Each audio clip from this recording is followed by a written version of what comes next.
بسم الله الرحمن الرحيم الحمد لله رب العالمين نحمده ونستعينه ونستغفره ونعوذ بالله من شرور أنفسنا ومن سيئات أعمالنا من يهده الله فلا مضل له ومن يضلل فلا هادي له أشهد أن لا إله إلا الله وحده لا شريك له وأشهد أن محمدا عبده ورسوله رضيت بالله ربا وبالإسلام دينا وبمحمد صلى الله عليه وسلم رسولا نبيا قال رب اشرح لي صدري ويسر لي أمري واحلل عقدة من لساني يفقهوا قولي أما بعد فيا عباد الله أوصيكم وإياي بتقوى الله فقد فاز المتقون. Alhamdulillah, syukur kita kehadrat Allah Subhanahu wa taala kerana masih lagi memanjangkan usia kita.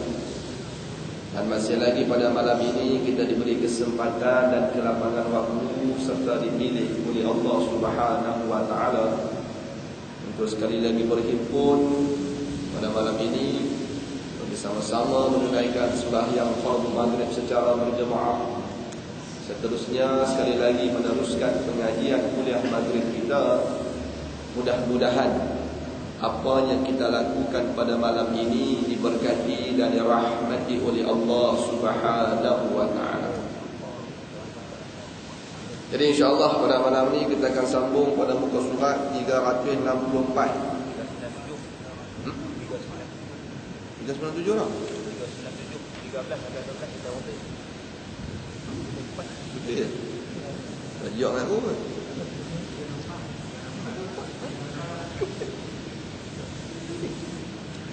Muka surat saya lain ada. Saya pun tak sedar. 397. Oh, ni 364. Betul ya? 365. Betul ke? Buku yang ada problem tu. Jadi yang tak tulis buku tu. Okey, muka surat 364. Jeh sama ya dia punya muka surat ni. Tapi tajuk sama kan? Tajuk sama kan? Kena tukar lagi tak tahu.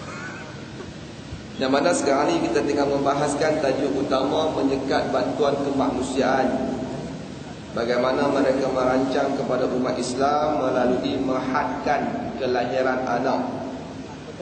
Kerana kejutan musuh Islam terhadap pertambahan kelahiran orang-orang Islam di dalam negara Islam.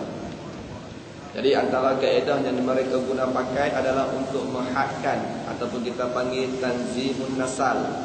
Bagaimana mereka merancang kelahiran keluarga umat Islam. Dan pada malam ni kita nak sambung pada muka surat 364 mengenai strategi-strategi musuh Islam menyekat perkembangan dan kita panggil perkembangan keluarga Islam ataupun umat Islam di negara Islam tersebut. ثم قال مؤلف رحمه الله ونفعنا بعلومه في الدارين آمين يا رب العالمين.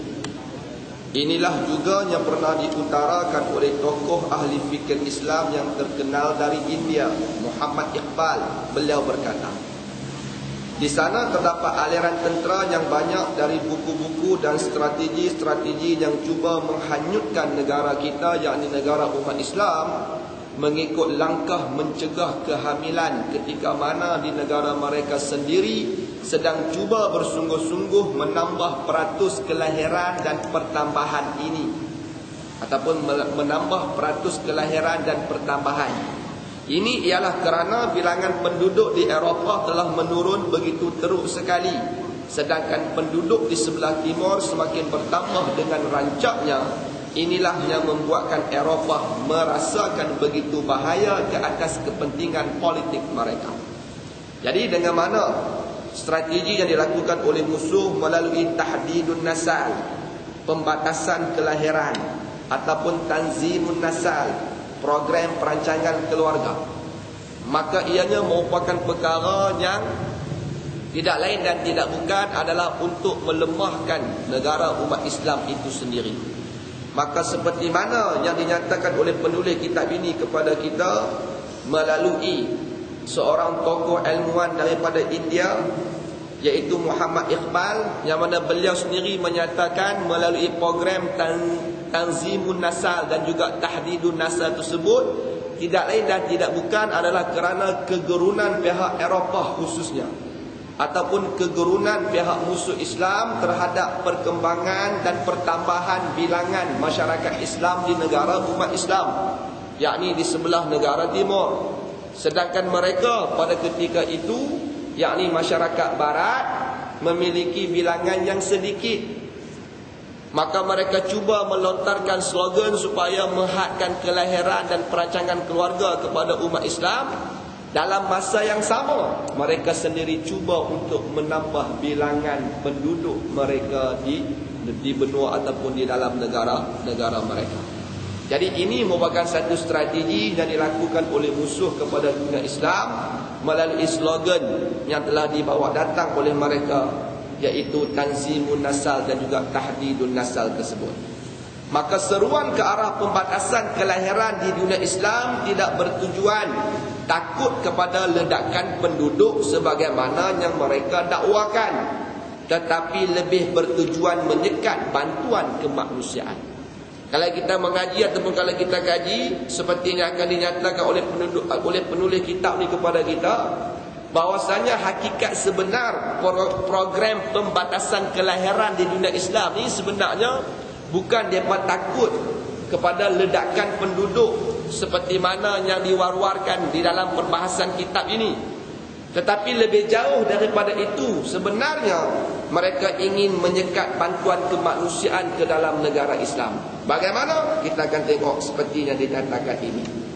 Ini kerana seruan ini dikeluarkan mereka hanya kepada negara-negara Islam yang memberi tumpuan kepada mengurangkan kelahiran, seperti Syria yang jumlah penduduknya lebih kurang 7 juta orang. Di sini juga terdapat 12 juta ekar tanah yang sesuai untuk pertanian, yang boleh menampung keperluan pekerjaan untuk 50 juta orang. Boleh faham maksud dia? Nah, abang kata apa yang berlaku di Syria? Sebab Syria ni salah satu negara yang dinyatakan oleh penulis kitab ini dilaungkan slogan ataupun dimasukkan program tahdidun nasal ataupun tanzimun nasal. Program perancangan keluarga tersebut. Sedangkan masyarakat Syria pada ketika itu hanyalah berjumlah 7 juta orang. Sedangkan tanah yang dimiliki oleh Syria pada ketika itu, yang mana tanah itu sesuai untuk dilakukan aktiviti pertanian, yang boleh menampung keperluan pekerjaan untuk 50 juta orang. Nah, abang kata rakyat Syria itu sendiri tak cukup untuk mengusahakan tanah yang ada di Syria. Tiba-tiba program nak mengurangkan kelahiran di Syria dianjurkan oleh Eropah kepada mereka. Ini yang disebut oleh penulis ni kepada kita. Nah, abang kata bukan mereka takut ledakan penduduk tersebut, tetapi ada perkara lain yang lebih besar yang cuba dirancang oleh musuh kepada negara Islam. Begitu juga disebut dekat sini apa yang berlaku di Iraq, yang mempunyai bilangan penduduk lebih kurang 9 juta. Memiliki penduduk lebih kurang 9 juta orang, manakala memiliki 20 juta ekar tanah yang subur, yang boleh menampung keperluan pekerjaan untuk 80 juta orang. Nah, abang kata ni semua merupakan satu keadaan yang tak mungkin untuk dilakukan program perancangan keluarga pada negara-negara tersebut. Ini antara benda yang didedahkan oleh penulis ni kepada kita, yang mana melalui program menyekat bantuan kemanusiaan itu pada hakikatnya adalah untuk tidak mahu negara Islam itu maju lebih daripada negara barat. Manakala Sudan memiliki 70 juta ekar tanah yang digunakan oleh penduduknya yang bercucuk tanam tidak sampai 10% dari keluasan ini. Tanah ada 70 juta ekar. Jangan tu buat heran lah, sebab pok ni negara besar. Kalau Mesir saja dia punya keluasan negara dia 1 juta kilometer persegi. Yang kata Mesir 1 juta kilometer persegi dia punya keluasan negara dia. Okey. Hak yang duduk dekat Kaherah waktu saya mengaji dulu sama banyak dengan penduduk Malaysia. 28 juta duduk di Kaherah saja. Rakyat dia pada masa tu waktu kita duduk mengaji ada lebih kurang 70 juta orang rakyat dia. Nampak? Ini benda-benda yang kita kena faham. Tapi tu baca figure-figure 70 juta ekar tanah buat relax sudahlah. Sebab apa? Memang dia pun negara besar. Tengok peta sudah ada peta dia besar mana. Kita besar mana ya? Okey, so ini keadaan yang berlaku yang dinyatakan oleh penulis ini kepada kita. Ini semua tajuk santai. Baca biar. Jika seruan mengamalkan pembatasan kelahiran untuk kepentingan orang-orang Islam adalah benar, nescaya tumpuan seruan ini akan ditujukan kepada negara Islam yang mempunyai jumlah penduduk yang padat dan tinggi. Dia kata kalau betul lah program ni untuk orang Islam, dia akan fokuskan kepada negara-negara yang memiliki umatnya ramai, masyarakatnya ramai. Okay? Bahkan kependudukan dia tu padat dan tinggi. Tetapi seruan ini mempunyai tujuan yang telah dirancang, iaitu untuk menyekat bantuan kemanusiaan ke dunia Islam tanpa mengira tempat. Tetapi benda yang dibuat ni tak kena pada negara-negara tersebut. Sebab apa? Sebab bukan dia nak membataskan kelahiran, tetapi dia nak menyekat bantuan umat Islam ataupun bantuan kemanusiaan ke dalam negara umat Islam tersebut. Okay? Sebab kalau ikut kaedah negara tu memerlukan lebih ramai lagi rakyat dia untuk mengusahakan apa yang ada di dalam negara mereka. Tetapi benda tu tidak mencukupi. Okay? Dah lah tak cukup, dia suruh pula tanzimun nasal, menghadkan pula kelahiran. Sebab apa? Tak mau hantar bantuan ke dalam negara umat Islam. Maka inilah yang membuatkan kita yakin yang gerakan ke arah pembatasan kelahiran mempunyai hubungan yang erat dengan pertembungan yang berlaku antara orang-orang Islam dan juga orang Yahudi. Jadi penulis ni kata sebenarnya benda ni dilakukan tidak lain dan tidak bukan sebab apa? Sebab ada pertembungan yang akan berlaku di antara orang-orang Islam dan orang Yahudi. Kerana seruan mengamalkan pembatasan kelahiran ini ditumpukan secara khusus di negara-negara yang berhampiran dengan Israel seperti Syria, Jordan, Iraq dan juga Mesir. Nah, abang kata dia tumpu dekat negara ni sebab apa? Sebab nak jaga Israel. Okay? Dia nak cover Israel supaya penduduk orang Islam yang berada di keliling-keliling Israel ni tak ramai. Tetapi penduduk Israel itu lebih ramai. Maka bila penduduk Israel lebih ramai, bermaksud mereka memiliki kekuasaan ataupun kekuatan ketenteraan, fizikal kemanusiaan. Itu makna dia. Sebab bagi golongan Yahudi ni kita reti, bagi mereka kekuatan adalah berlandaskan kepada kekuatan tentera. Dalam protokol Zionis yang 24 tu, yang kata kekuatan ni based on kekuatan tentera, military.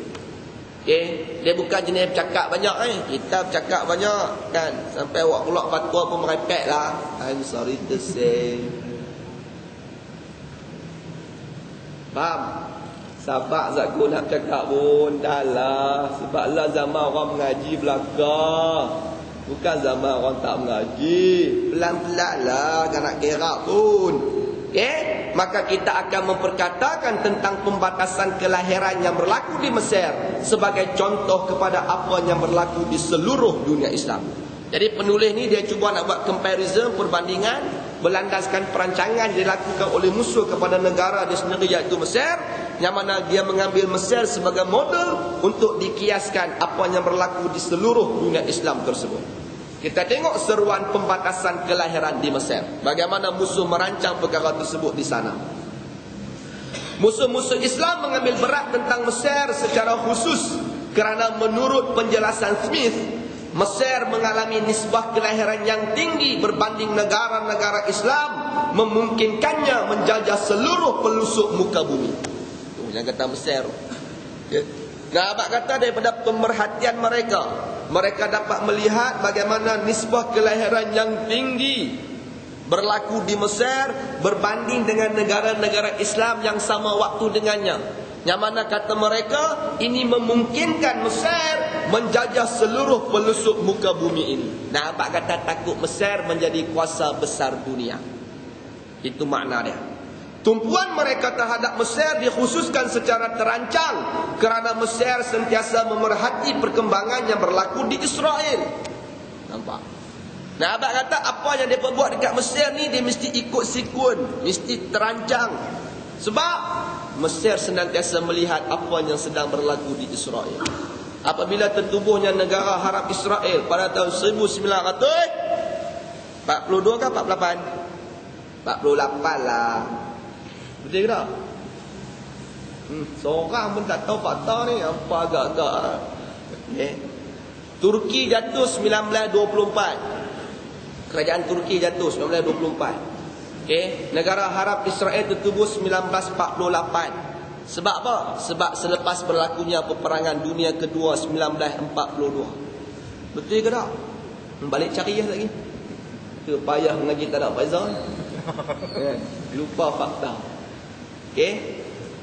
Perang dunia kedua berlaku 1942. 6 tahun lepas tu tertubuhnya 1948 negara Arab Israel. Jadi bila tertubuhnya negara Arab Israel ni, Mesir antara pencabar utama kepada negara tersebut. Bala tentera Mesir yang cemerlang menjadi satu kekuatan kepada orang-orang Islam seluruhnya. Sebab itu bila kita mengaji sejarah Mesir, kalau kita mengaji hadis sendiri, dia ada kelebihan-kelebihan yang Nabi sendiri nyatakan tentang tentera-tentera Mesir. Tu yang geng-geng Mesir duduk banggau, tak apalah banggau pun kena agak rewah. Sebab itu bila berlakunya perjanjian Camp David. Pernah dengar perjanjian Camp David yang ditandatangani oleh Anwar Sadat, yang menyebabkan dia ditembak mati selepas itu di dalam peristiwa meraihkan kemerdekaan Mesir. Nak abang kata zaman tu bagaimana tentera-tentera Mesir berjaya menawan semula semenanjung Sinai. Dan akhirnya mereka memutuskan untuk menyerang Israel sehingga ke Tel Aviv. Pada ketika itu Amerika campur tangan, panggil Anwar Sadat, buat meeting, buat perjanjian Camp David yang menjahanamkan Mesir itu sendiri. Itu yang Anwar Sadat kena bunuh. Ni cerita kemas di Malaysia tak apa, duduk Mesir tak boleh. Dululah masuk dalam lah lagi ya. Jadi nak abang kata, sebab itu antara punca pembunuhan Anwar Sadat apabila dia menandatangani perjanjian Camp David. Habis tu kalau kita pergi, kalau tuan-tuan pergi sejarah lah, pergi melawat Mesir, tuan-tuan boleh pergi Semenanjung Sinai, tengok kamp yang telah dipatawan semula. Bagaimana yang kata teknologi yang digunakan pakai oleh tentera-tentera Israel ni, kubu mereka tak mampu untuk ditembusi oleh tentera-tentera Mesir.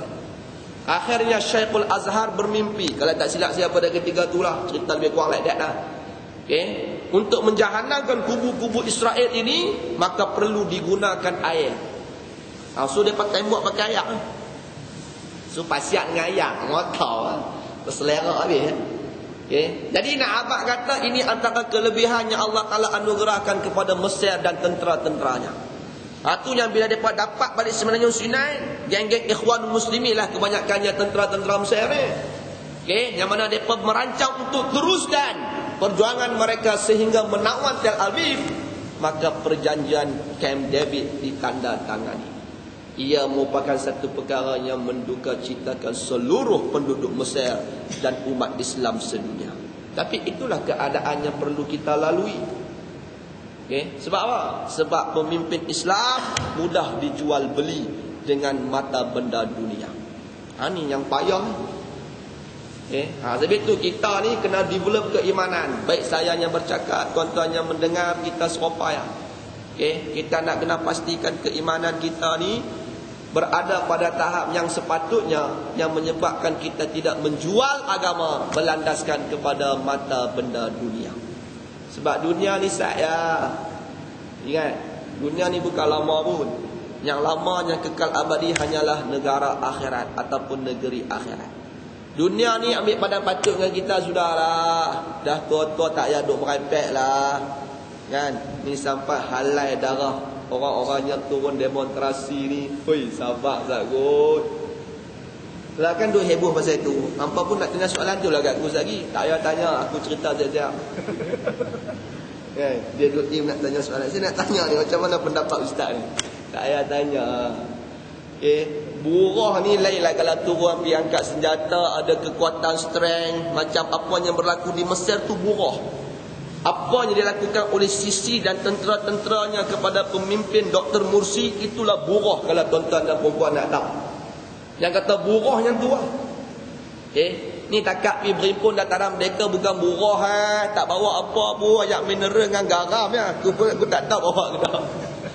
Selalunya bawa ayak mineral lah, bukan nak pergi buat kacau, nak pergi tunjuk perasaan je. Nak buat kata kami terkilan dan tertekan dengan kenaikan harga barang yang berlaku. Kau orang tasik keluar tak Zawah. Tasik keluar gaya belakang. Kita rasa tertekan dengan apa yang berlaku. Dulu beli baju sekolah 200 tu cukup dah untuk 2 orang. La matau. Hampa anak besar-besar dah tak apa lah. Kita anak yang baru nak sekolah ni matau. Ngeri. Sabar tak kot. Jadi benda-benda lagu ni merupakan perkara yang orang zaman multimedia super koridor ni dia reti. Habis tu nak keluar pendapat, nak keluar fatwa, nak keluar apa pun sabar zat. Bukan kita yang mengaji, ramai lagi orang mengaji mah. Awak keluar statement ni orang hentam bumbang. Ngeri. Lepas tu habak kata statement dimanipulasikan pula oleh Akbar pula dah. Okeylah, harap-harap betul lah. Jadi ni benda-benda yang kita kena reti. Kita bukan bawa senjata apa pun. Tak ada siapa yang pergi melepak dekat Dataran Merdeka, sembut Merdeka baru ni bawa senjata, tak ada. Tata senjata dihidangkan di atas meja. Parang-parang semua main mana pun kita tak tahu. Ngeri betul lah. Sabar sah. Please try to understand the situation. Kita sekarang hidup di zaman multimedia super koridor. Tak kira tuan-tuan yang mendengar siapa, itu bukan permasalahan. Permasalahan hari ini orang nak-nakkan kebenaran. Jangan semudah-mudah melevelkan orang. Bahkan halal darah, yang tu yang tak paling tak tahan. Yang tu yang paling tak tahan, halal darah tu. Kalau pok-pok tu kena tembak malam tu, aku tak tahu. Buat mujuk lah, dia balik dah baru kenyataan tu dikeluarkan. Ngeri. Jadi ini benda kita kena faham. Oleh pertama, orang pertama mengumandangkan idea pembatasan kelahiran ini di Mesir ialah seorang boneka upahan dan juga seorang Kristian yang begitu benci kepada Islam. Nampak? Dia apa pun dia mesti ada tali barut. Kalau istilah lah dia panggil macai. Macai juga paling sedap lah. Nah, abang kata mesti ada geng ni. Geng-geng yang musang berbulu ayam, gunting dalam lipatan, api dalam sekam, duk hanggut depan aku bagus. Orangnya dia SB contoh. Tak apa SB pun repot bagi betul sudah. Ni duk makan iPad ikut juga. Ni rakaman semua ada lah. Bagus kalau daripada rakam ni lah. Tapi jangan duk iPad sangat. Sebab rakam pun macam-macam. Ustaz Azhar itu dah kena kiuri gila-gila ya. Aduh tak tahan. So nak abang kata ni kaedah yang kita kena reti. Dia akan ada saja orang-orang yang menjadi pengkhianat di dalam perjuangan orang Islam. Maka dia kata dekat sini, orang pertama yang mengumandangkan idea pembatasan kelahiran di Mesir ialah seorang boneka upahan dan juga seorang Kristian yang begitu benci kepada Islam. Beliau ialah Salamah Musa yang telah digalakkan oleh musuh-musuh Islam menterjemahkan sejumlah buku yang menjelaskan idea pembatasan kelahiran dan menjajahnya, bukan menjajah ni, menjajahnya kepada orang-orang Islam. Menjajah lain, menjajah lain. Nabi kata dia menjajah buku-buku tu kepada orang Islam. Dia kempen supaya orang Islam membataskan kelahiran. Beranak 2 cukup dia kata. Ni sampai 8 anak ni apa cerita? Contoh.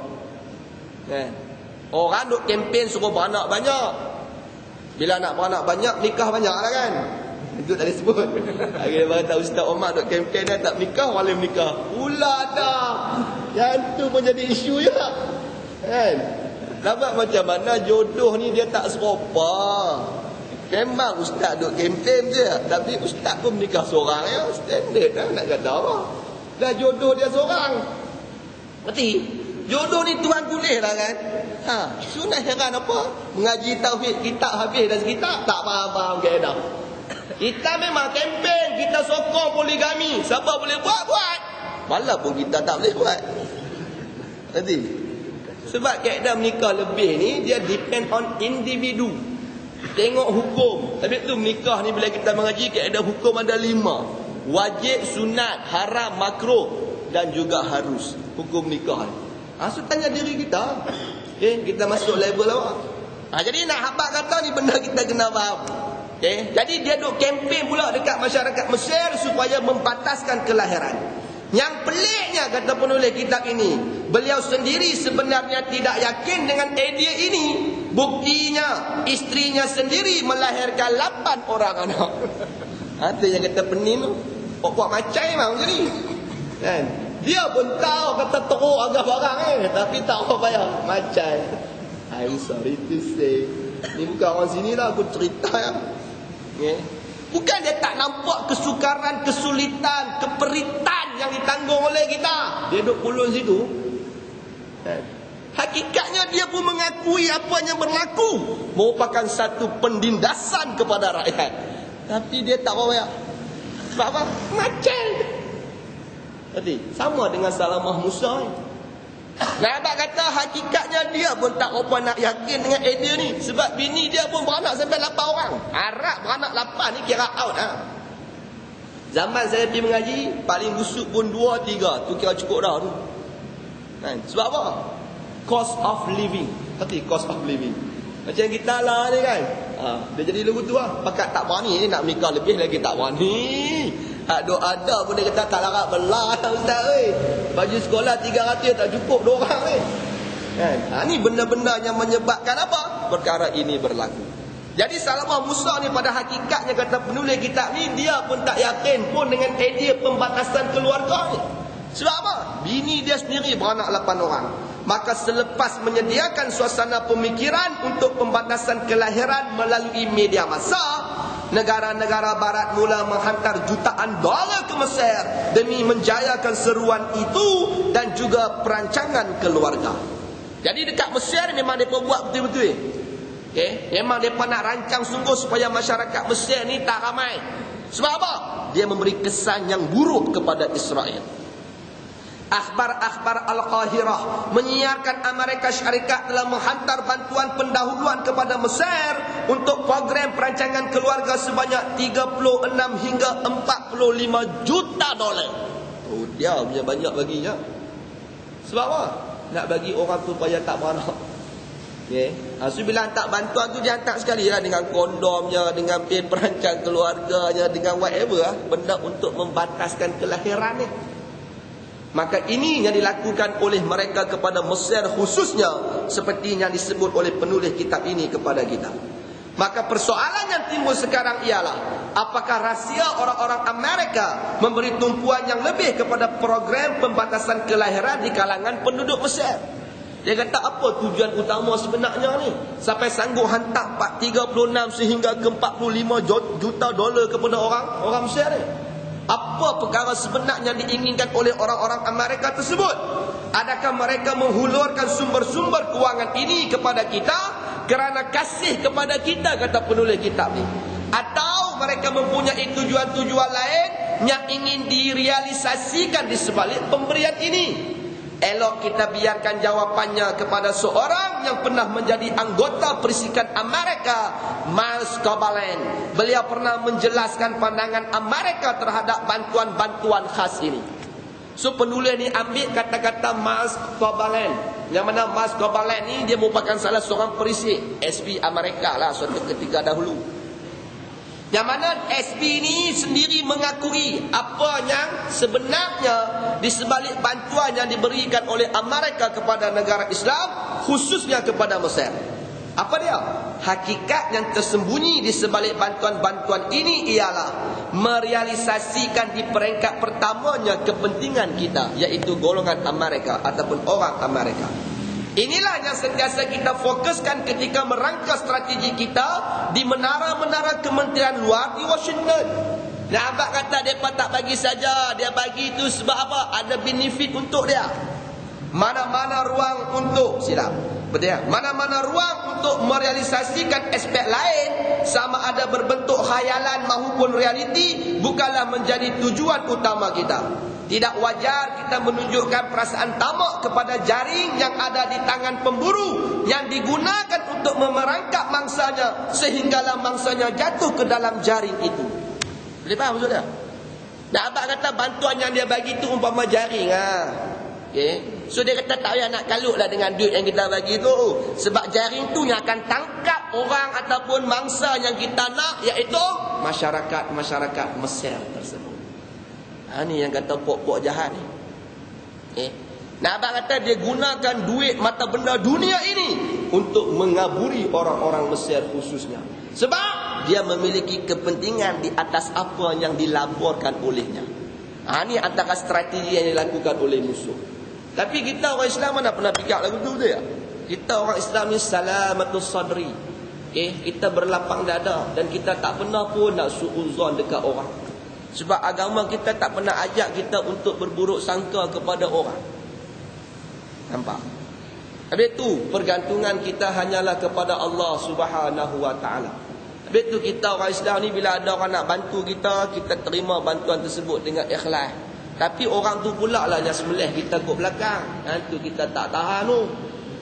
Kan? Bagi 600, lepas tu tutup habis apa yang boleh tutup. Berarti mula bantuan nampak macam bagus dah, betul tak? Lepas tu tarikh elektrik naik, lepas tu tol nak naik, motor pun nak kena tol juga. Contoh ialah baru dalam perancangan. Ni benda-benda yang sepatutnya kita sedar daripada lamunan terhenti. Nampak? Habis tu kita orang Islam ni, dia kena alert tentang perkara-perkara tersebut. Maka inilah yang dinyatakan oleh penulis ini kepada kita, yang mana ianya merupakan pengakuan salah seorang perisik Amerika sendiri, iaitu Miles Cobalan. Maka dari itu, tujuannya bukanlah untuk kepentingan orang-orang Mesir, tetapi kepentingan musuh-musuh mereka yang mengambil faedah dari program pembatasan kelahiran dan melemahkan kekuatan orang-orang Mesir itu sendiri. Abang kata bila masyarakat dia kurang, tak ada lah kekuatan. Macam kita kan, bila tak ramai nak kuat lah. Habis tu kita sendiri sebut, bersatu kita teguh, bercerai kita roboh. Itunya Islam suruh, wa'tasimu bihablillahi jami'a wa la tafarraqu. Berpegang teguhlah kamu kepada tali Allah, iaitu agama Allah. Janganlah kamu berpecah belah. Lah sebab kita tak boleh bersatu atas dasar agama, tu yang kita pecah seperti mana yang kita doa-doa. Kalau kita boleh bersatu atas dasar agama, kita akan menjadi masyarakat yang hebat, cemerlang, gemilang di dalam negara kita sendiri. Kalau tidak, 2-3 kerat ialah yang cemerlang, gemilang tersebut. Tu pun dunia yang nampak cemerlang, gemilang, akhirat belum tentu mah. Kerana apa? Kita tak bersatu atas dasar agama.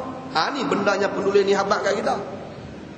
Tujuan pembatasan keluarga di Mesir tidak lain dan tidak bukan melemahkan kekuatan orang-orang Mesir itu sendiri.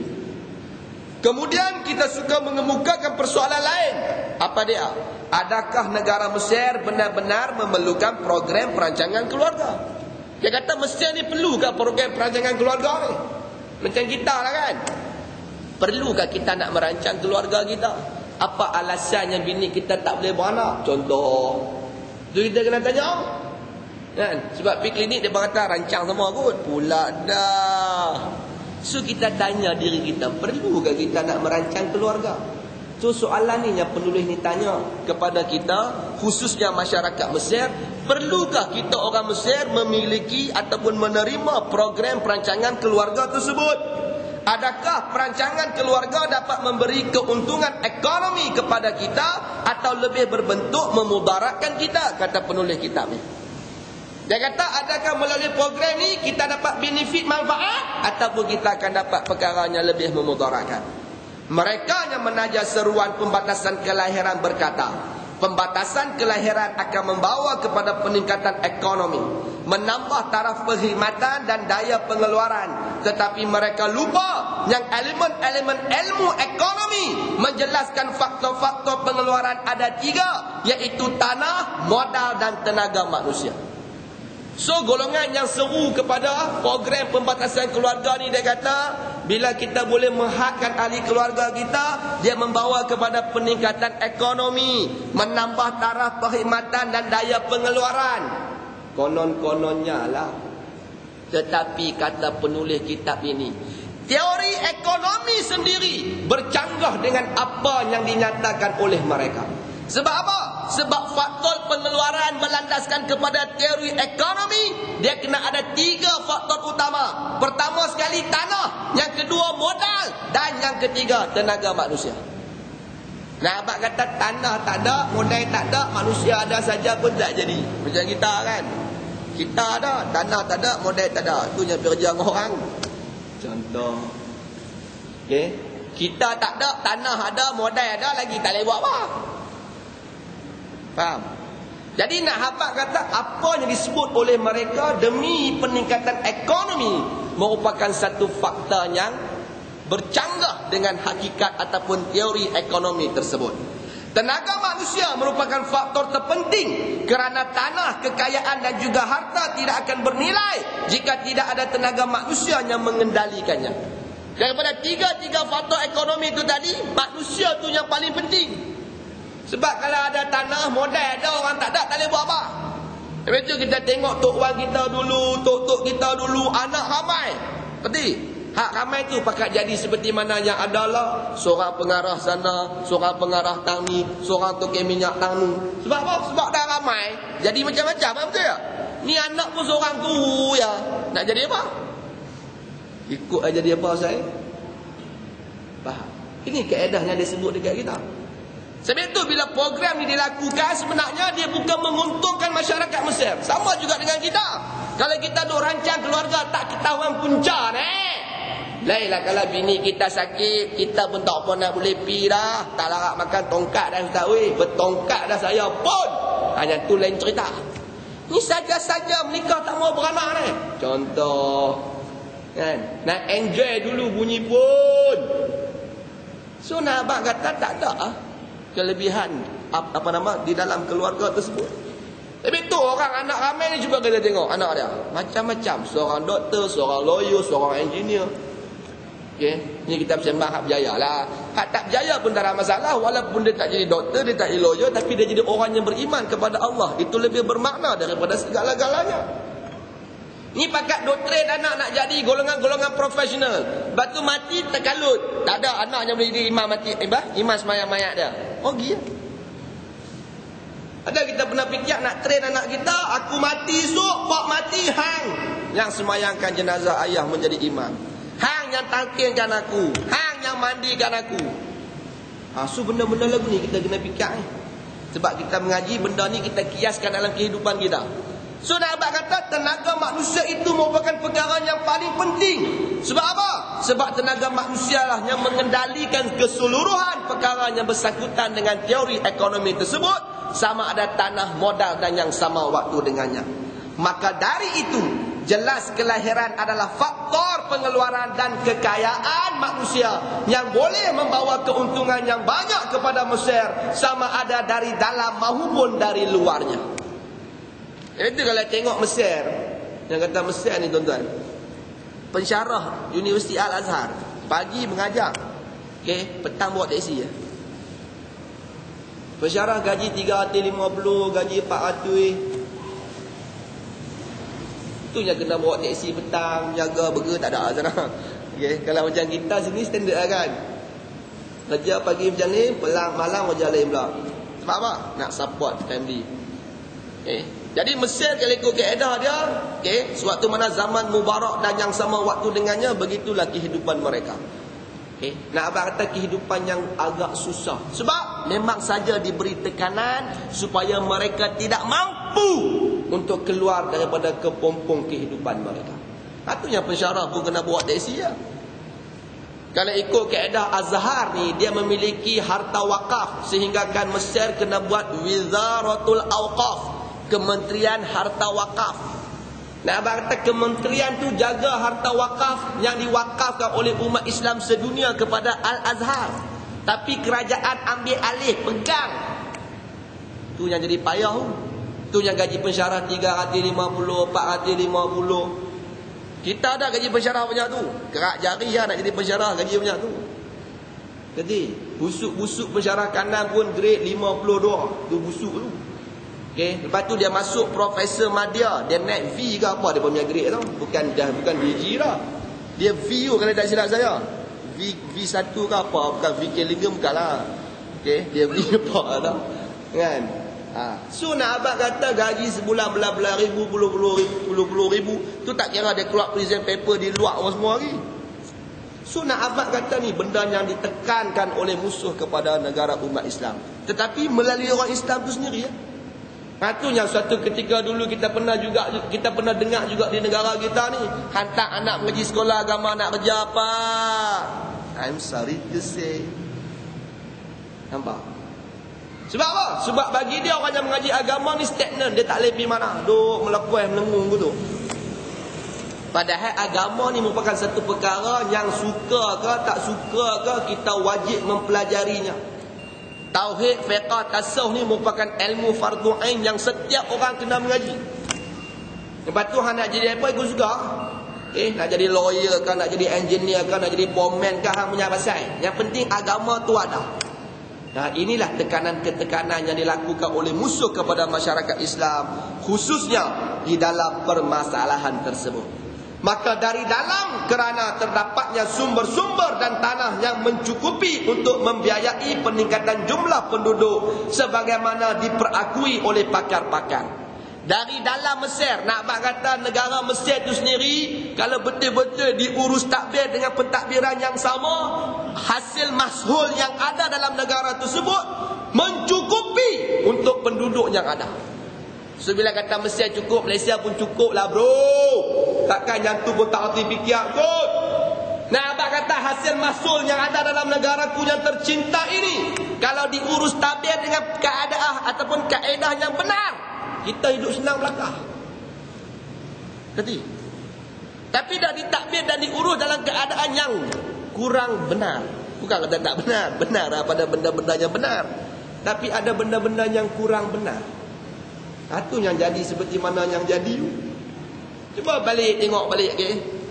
Sebelum pilihan raya yang ke-13 berlaku ni, tengok dia orang punya apa nama manifesto. Okay? Balik tengok balik. Tak kira lah apa penyokong mana pun, balik tengok manifesto. Tak kala geng-geng yang nak bertanding ni boleh buat keluar satu manifesto yang dia tak boleh nak buat. Yang duk ada lah, duk janji yang tu tak mau naik, lepas tu naik. Yang tu ada. Betul. Orang dah kaji lah boleh bagi pendidikan percuma. Sebab apa? Sebab kita ada kekuatan. Okay? Kita boleh turunkan harga minyak. Sebab apa? Sebab dia ada pengiraan dia.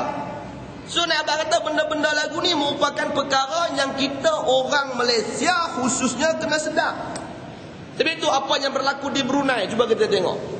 Apabila Sultan dia mengakui untuk melaksanakan hudud pada tahun 2014, mereka menjumpai 6 lagi telaga minyak di Brunei, yang mana dia punya kapasiti boleh menampung penduduk Brunei 500 ton yang akan datang. Sebab apa? Rezeki ni milik Allah Ta'ala. Yang bagi rezeki ni Allah Ta'ala. Tapi itu bila kita nak buat apa yang Tuhan perintahkan, Allah Ta'ala masukkan, campakkan, keluarkan rezeki berlandaskan kepada kehendaknya. Tapi dah kita tak yakin dengan benda agama ni. Kita duk fikir pisau kepala otak kita yang sempit ni. Itu yang kita jadi stagnan seperti mana yang duk ada. Tu yang tak berani melakukan perubahan tu. Kan? Duk takut tu yalah. Hang mai cerita pilah kok mana pun dia buat bodoh. Itu kita tak tahu. Dia boleh buat krim, buat data. Dia kata aku boleh makan roti canai dia tarik sudah. Dia kira boh tu. Okey. Habis tu generasi Y ni dia tak kira yang tu. Dia kira keadilan. Dia kira hang boleh makan based on apa yang sepatut makan, dan kami juga boleh makan based on apa yang kami sepatut makan. Itu kaedah dia. Okay? Kita tidak pernah berdengki di atas rezeki yang dimiliki oleh menteri-menteri yang sama waktu dengannya. Dah rezeki dah gaji banyak tu. Okay? Ambil lah. Tapi biarlah kita juga mendapat perkara yang sama. Ni simpan duit tabung haji, kita dapat dividen 6% dia betul tak? Hantar Elon Rebel CEO dia berapa rate? Ni benda-benda kita kena reti. Duit kita, dia menjaga kemas untung, dia tutur kat dia lebih, kat kita bagi 6 sen. Dah lah nak pergi tabung, nak pergi Mekah, kuih mahal. I'm sorry to say. Takkan kita yang simpan duit tak reti nak marah pun. Reti marah sebab duit kita hang guna menjaga bro. Aku simpan duit tabung haji tau. Ni benda-benda yang orang zaman lah ni sedang. Okay? Nak makan tak kira. Tapi hak kami ni bagilah makan sama. Ni bagi tak padan dengan kami. Tu yang kita geramu. Ni yang disebut dekat kita ni. Dari dalam kerana terdapatnya sumber-sumber dan tanahnya mencukupi untuk membiayai peningkatan jumlah penduduk sebagaimana diperakui oleh pakar-pakar. Contohnya Sinai. Ni dia abad terang-terang dekat kita. Ia cukup untuk membiayai jutaan rakyat Mesir jika ada orang yang sanggup mengerja dan memulihkannya. Itu yang bila Mursi naik, bagaimana terusan Suez digubal semula kaedah dia. Bagaimana dia dah buka dah kilang-kilang ataupun dia buka perusahaan untuk memajukan terusan Suez. Mereka dah dapat untung bilion-bilion yang mana duit tu boleh digunakan untuk pembangunan Mesir. Itu yang dia kena buang. Itu yang dia kena kick off daripada perkara tersebut. Sebab apa? Amerika tak bagi. Ni benda yang kita kena erti. Okay? Tapi itu penulis ni sendiri sebut. Dia kata kalau Sinai itu dilakukan, jika ada orang yang sanggup mengerja dan memulihkannya, menguruskan dalam keadaan yang sebenar, cukup untuk menampung rakyat Mesir. Amat malang sekali dia kata bila kita mengucapkan apa dia? Israel menjadi contoh yang paling baik kepada kita. Ni orang Islam sendiri mengucap. Alright? Sebaik sahaja mereka berjaya menguasai semenanjung Sinai, mereka telah menukarkan sebahagian daripada kawasannya menjadi bandar-bandar yang lengkap dan ladang-ladang yang membekalkan mereka sayuran-sayuran dan juga buah-buahan. Ambil Israel pula sebagai contoh. Padahal mereka pun boleh buat sendiri. Sebab itu kalau tuan-tuan tengok Mesir ni, dia duduk dekat valley, lembah tau. Nil tu, sungai Nil tu, yang mana tanah dia tu merupakan tanah yang subur untuk pertanian. Nak abang kata bila dia tanam gandum dia naik bismillah masya-Allah. Itu yang tak tahan dia kena jual dekat Amerika, beli balik tu. Itu perjanjian antara perjanjian yang terkandung dalam perjanjian Camp David. Hampa balik lagi type Wikipedia Camp David, hampa tengok dia punya perjanjian dia apa dah. Tu homework hampa malam ni. Berarti ngaji zaman lah kena buat homework. Faisal tak ada buat homework sudah. Pergi balik cari lagi dalam Wikipedia. Apa antara perjanjian-perjanjian Camp David yang menyebabkan Mesir duduk seperti mana yang ada. Gandum dapat jual Amerika, beli balik dekat Amerika. Kan? Macam kita jual Singapura, beli balik ayam. Pelik je. Ni benda-benda kita kena erti. Faham? Ni benda-benda yang kita kena faham. Tapi itu dia memerlukan kepada ketelusan orang-orang yang menguruskan perkara tersebut. Maka selain daripada Sinai dia kata, terdapat juga kawasan-kawasan padang pasir lain yang terbentang dari Mesir ke Port Said, dari Mesir ke Iskandaria, dan dari Iskandaria ke Salum. Kawasan-kawasan ini menurut penyelidikan yang dijalankan mempunyai potensi baik untuk pertanian. Nah, abang kata Mesir memang negara pertanian. Kajian dah dibuat, tapi benda tu tak dibangunkan sebab apa? Tak mau bagi masyarakat Mesir ni senang. Nampak? Habis tu Mesir pernah buat satu tunjuk perasaan apabila kerajaan Mesir nak menaikkan harga roti dia daripada 5 ringgit kepada sekupang. Roti Mesir ni dia panggil aish. Aish ni maksud kata kehidupan. Roti tu aish. Aish tu 5 ringgit dah satu. Sekeping 5 ringgit. Satu ketika Mesir nak penaik 5 ringgit kepada sekupang. Rakyat dia bangun memberontak supaya harga tersebut tidak dinaikkan. Aish pun hang nak penaik, mampuslah kami tak makan. Melayu dia kena buah terabu baru dia reti sikit. Nak abang kata roti canai pun tak boleh makan masa tu baru dia nak bangkit lah kot. Nak abang kata kami teruk dah ni yang kita bangkit. Jangan silap faham. Aku kena naik Black Maria buta lah. So nak abang kata dia tak boleh makan roti canai baru masa tu dia sedar. Tapi sementara duk boleh makan roti canai ni dia tak ada nak sedar. Sebab Melayu punya style malu tu tak boleh makan nak mau tahu, boleh makan tak apa. Itu kaedah dia bagi makan. Tu yang duk macam duk ada. Kan? Tu yang ikut suka awak keluar halai darah lah apa semua sebab apa? Makan aja tu. Makan lebih tu. Kan? Makan lalu. Sabar zat kot. Ni benda-benda yang kita kena faham. Alright? Jadi kalau ikut kaedah pengkajian yang dibuat di Mesir, benda tu semua memiliki potensi yang baik untuk pertanian. Baru-baru ini Menteri Pertahanan Mesir mengisytiharkan padang pasir yang terbentang luas dari Iskandariah hingga ke Salum. Terdapat 6 juta ekar tanah yang sesuai untuk pertanian. Di samping telaga minyak dan sumber air bawah tanah, Angkatan Bersenjata Mesir telah berjaya memulihkan 2,000 ekar tanah di kawasan ini. Sebab itu Mesir ni dia pening sikit kalau kita tengok. Okey. Sebab tentera tu sendiri memainkan peranan yang penting di dalam kerajaan ataupun pentadbiran Mesir.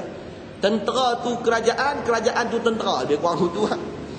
Jadi tu kalau kita tengok presiden-presiden Mesir ni semua main daripada tentera. Tiba-tiba Dr. Mursi bukan daripada kalangan tentera. Itu yang dia nak mulih, nak buat pemulihan semula tu. Take time dan akhirnya dia digulingkan. Itulah buruh sebenarnya. Itu istilah buruh yang sebenar. Yang kata buruh ni seperti mana yang berlaku di Mesir. Yang tu baru buruh. Mereka menentang pemimpin yang sah dilantik dengan menggunakan senjata. Ni bawa botol mineral ya. Sabar Zat. Please lah Malaysia punya tercinta ini. Faham? Sebab statement tu statement yang begitu mengerikan bagi orang-orang yang memahami istilah buruh tersebut. Okay. Statement yang cukup mengerikan. Halai darah bro. Hang agak-agak ah. Orang boleh tembak hang buta ya. Sebab apa? Halai darah. Hang bukan buat apa-apa minum air mineral dekat dataran Merdeka ya. Kena tembak. Tak ngeri ya. Takkan hang rasa tak ada apa-apa sah. Biasa tu sebab suruh pi. Pagi dengan botol ni baru hang tahu. Sebab orang pi lah. Mereka baru duduk kalau nak kaji ni semula, nak kaji ni semula. Hang duduk kira lena buat rumah ya. Okay. Sebab adanya himpunan pada malam tersebut, statement-statement yang keluar selepas itu memerlukan kepada pengkajian semula. That's we call people's power. Sebab memang kita kena habaq benda tak betul. Kalau tidak, tu bijak kepala. Habis tu nak jadi betul ni jadi betul alang. Orang tak boleh bijak. Hang jadi betul benda bawah tu. Hang betul pun orang bijak ya. Nanti benda semua orang tak bijak dia. Alang ada orang bijak. Siapa nak bijak alang? Habis tu nak jadi betul alang. Betul yang bertempat. Ni jadi betul ya, tapi betul bendui. Tu orang bijak kepala. Ni benda-benda yang kita kena faham. Sebab kita hidup dalam keadaan tersebut. Maka kita sukar bertanya, berapakah tenaga manusia? Bukan suka. Maka kita suka bertanya, berapakah tenaga manusia yang diperlukan untuk memulihkan 6 juta ekar tanah ini? Jawapan kepada persoalan ini akan muncul setelah kita mengetahui jumlah keseluruhan bumi Mesir yang diusahakan sekarang, iaitu sekitar 6 juta ekar. Ini bermakna tanah baru memerlukan berganda-ganda pekerja berbanding tanah pertanian sekarang. Nak abang kata dia memerlukan banyak tenaga kerja. So bila nak memerlukan banyak tenaga kerja ni mestilah memerlukan ramai masyarakat ataupun ramai rakyat. Tata mereka nak suruh tanzimun nasal pula dah. Ni yang kata pening ni.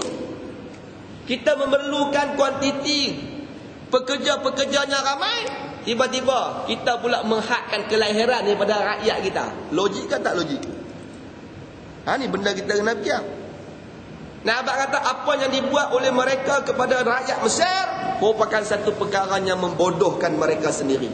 Maka dari itu, jelaslah kita amat memerlukan pertambahan kelahiran untuk memberikan peluang yang banyak kepada Mesir. Nampak? Nah, abang kata memerlukan banyak kelahiran, memerlukan banyak rakyat. Adakah di saat ini wajar kita menyeru supaya diamalkan perancangan keluarga, sedangkan di desa tuan-tuan tanah menyewakan tanah-tanah mereka kepada orang-orang yang sanggup mengusahakannya? Macam kita tu ya. Rakyat kita ada tapi ambil dekat apa nama? Bekerja pada luar. Kita cuba fikir saat benda yang kita mengaji malam ni. Sepatutnya rakyat-rakyat kita lah kerja sendiri dia. Tak pun apa jadi tokek. Tak lain tu main kerja jadi kuli tak apa. Lah depa di kuli kita pula itu okey. Tu tak tahan tu. Cuba pergi pekan BM lah. Pi kira banyak mana kedai Bangladesh ada kat pegang BM. Tak pun kedai Nepal. Pi lah kira. Lama kot tak turun BM tu.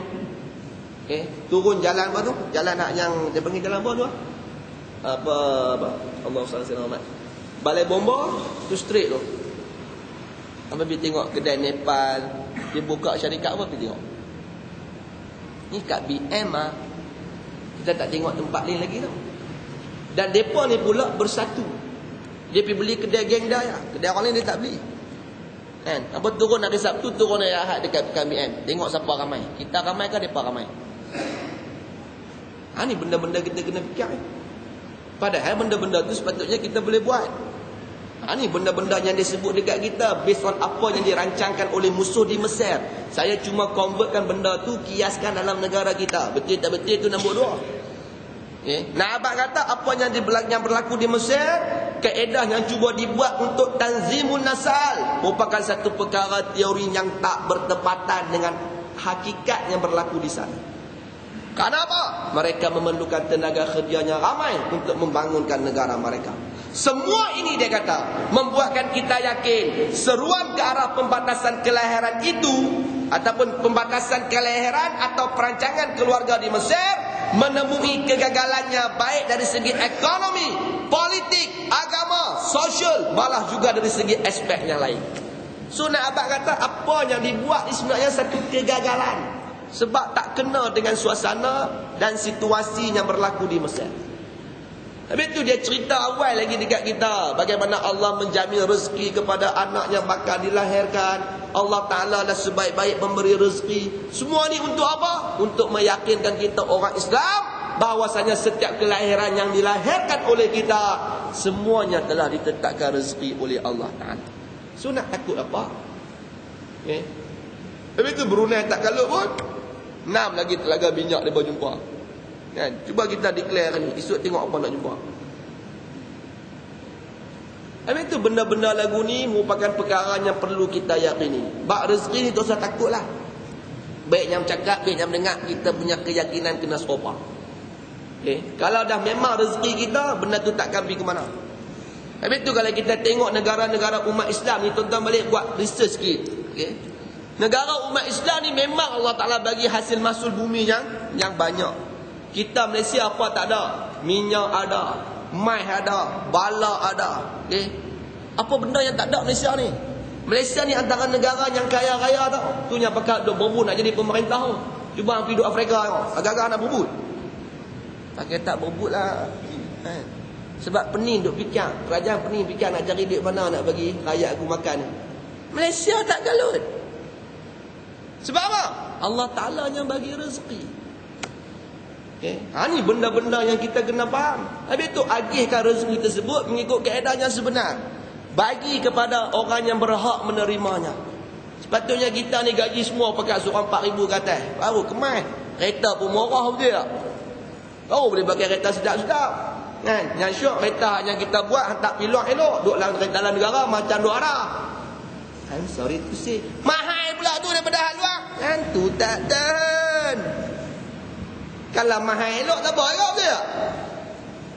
Ni benda-benda yang kita orang Malaysia kue jelek, golongan-golongan muda kue pandai. Sebab apa? Sebab kita mengkaji dan meneliti perkara-perkara tersebut.